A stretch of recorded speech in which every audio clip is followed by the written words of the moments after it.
마가복음 14장 43절에서 53절까지 말씀을 살펴보도록 하겠습니다. 겟세마네 기도 후 예수님께서는 고난의 잔을 받아들이기 위한 마지막 시간을 준비하십니다. 43절에서 50절은 체포당하신 예수님입니다. 영문도 모른 채 잠에 취했던 제자들에게 예수님께서 어떤 말씀을 하실 때 12제자 가운데 하나인 유다가 옵니다. 유다가 어떻게 이곳을 알았을까요? 요한복음에 따르면 예수님과 제자들이 자주 모이던 도시기에 유다도 알고 있었다라고 기록합니다. 그러나 유다는 더 이상 예수님에 따르며 예수님에게 속한 12제자가 아닙니다. 소속을 바꾸어 권과 몽치를 가지고 있는 자들 편에 서 있습니다. 종교 지도자들과 은밀한 만남 이후 계속하여 예수님을 넘겨줄 기회를 엿보고 있었던 것입니다. 유다는 예수님을 곁에서 지켜줄 자가 아니라 반대편에 속하여 예수님을 넘겨줄 자를 자처합니다. 유다와 일당은 어두운 관의 인물을 식별하기 어려웠을 것이기에 정확한 대상을 지목하기 위한 신호로 내가 입을 맞추는 사람이 바로 그 사람임을 알려주고 잡아서 단단히 끌고 가라고 이미 말해놓은 상태였습니다. 유다는 예수님 체포 작전을 치밀하게 계획하였고 모든 작전은 일사불란하게 진행됩니다.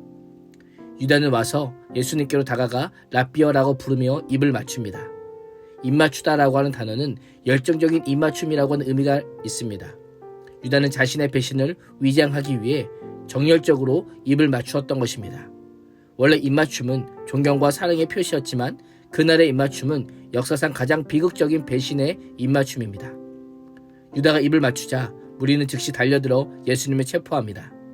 그때 곁에 있던 한 사람이 칼을 빼어 대제사장이 종을 내리쳐서 그 길을 잘라버립니다.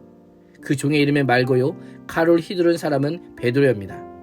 누가복음에 따르면 예수님께서 말고의 잘린 길을 치유해 주십니다. 예수님께서는 자신을 잡으러 온 무리들에게 너희가 강도를 잡는 것 같이 권과 몽치를 가지고 나를 잡으러 나왔느냐라고 물으십니다.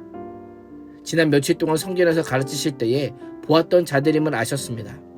성전에서 예수님은 하나님의 도를 가르치는 율법 선생이었습니다. 그럼에도 마치 강도를 잡는 것처럼 칼과 몽둥이를 중무장하고 나타난 것입니다. 예수님을 바라보아 같은 폭도나 반란 손동작처럼 여긴 것입니다. 예수님께서는 이는 성경을 이루려 함이라고 말씀하시며 성경의 예언이 성취되고 있음을 제자들에게 알려주십니다. 예수님의 체포는 제자들이 미처 준비를 못하거나 대비하지 못한 상황에 일격을 당한 것이 아니라 하나님 아버지께서 주신 잔을 기꺼이 받으신 예수님의 순종의 결과입니다. 모든 사건이 하나님께서 계획하신 대로 하나님의 각본대로 흘러가고 있음을 보게 됩니다. 불과 얼마 전까지만 해도 제자들은 자신들은 절대로 예수님을 버리지 않겠다라고 단언했습니다.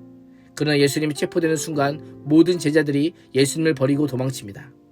한두 시간 전에 너희가 다 나를 버리라라고 말씀하신 그 예수님의 말씀이 제자들의 부끄러운 현실이 되어버리고 만 것입니다. 예수님께서 붙잡히시는 순간 유다와 제자들은 다르지 않습니다. 유다는 자신의 경제적인 이익을 위해 예수님을 배반했다면 제자들은 자신도 예수님처럼 잡혀갈 것에 대한 두려움 때문에 도망한 것입니다. 예수님 곁에서 한 자리를 얻으려는 욕망으로 가득했던 제자들이지만 예수님께서 한 자리는커녕 무리에게 잡히시자 결국 흩어진 것입니다. 51절과 52절은 벗은 몸으로 도망친 한 청년입니다. 예수님과 함께한 제자들은 모두 도망쳤고 예수님이 경비병들에게 붙들려서 은밀하게 예루살렘 성전 대제사장의 관저로 이송되고 있습니다. 이때 한 무명의 청년이 벗은 몸에 배옷 이불을 두른 채로 예수님을 따라갑니다. 배옷 이불은 고운 천을 가리킵니다.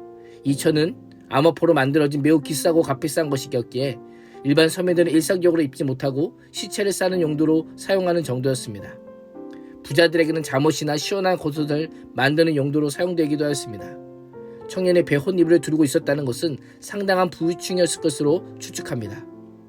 예수님의 제자들은 다 예수님을 버리고 도망갔기에 이 청년은 예수님의 12제자 중에 하나는 아닙니다.